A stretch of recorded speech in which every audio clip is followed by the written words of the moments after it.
যেভাবে live together করেছে একটা মানে মানে তারা যেভাবে থেকেছে আমি বলি তারা যে বল আমি তাকে ভাবি অ্যাড্রেস করতাম বিকজ মামুনের মাধ্যমে আমার লায়লার সাথে পরিচয়, তো আমি তখন থেকেই তাকে ভাবি ডাকি।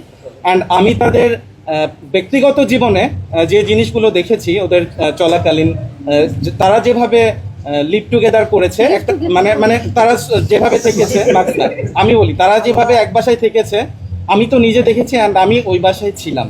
হ্যাঁ, আর এই রিলেশনটা একমাত্র হাজব্যান্ড ওয়াইফই করতে পারে।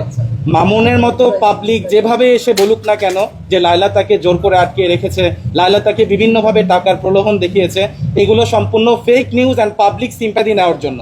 লায়লার টাকা দিয়ে যদি অন্য কাউকে নেওয়ার ইচ্ছে থাকতো, আমি 2021 সাল থেকে চিনি, আমি তাকে এটাও বলেছি যে বোন তোমার যদি অন্য কোনো ছেলেকে পছন্দ হয় বলো, বাংলাদেশে ছেলের অভাব নাই। ও আমাকে একটা কথাই বলেছে, and গাড়িতে লায়লা আমার সাথে নিজে বসে কান্না করছে।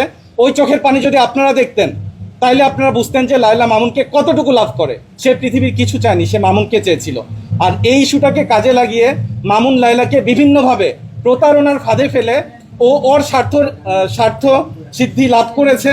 অ্যান্ড এই জিনিসগুলো যখন লায়লা বারবার ক্যাচ করতে পেরেছে তখনই লায়লাকে সে বিভিন্নভাবে প্রোটেস্টমূলক কথা বলেছে, লায়লাকে সে ডমিনেট করেছে, লায়লাকে সে অপমান করেছে, লায়লার বিরুদ্ধে বিভিন্ন রকম এলিগেশন তুলেছে, যে এলিগেশন সম্পূর্ণ ভিত্তিহীন। কারণ আমি পার্সোনালি তাকে যতটুকু চিনি, লায়লা এই ধরনের মেয়ে না যে টাকা দিয়ে কাউকে টার্গেট করবে।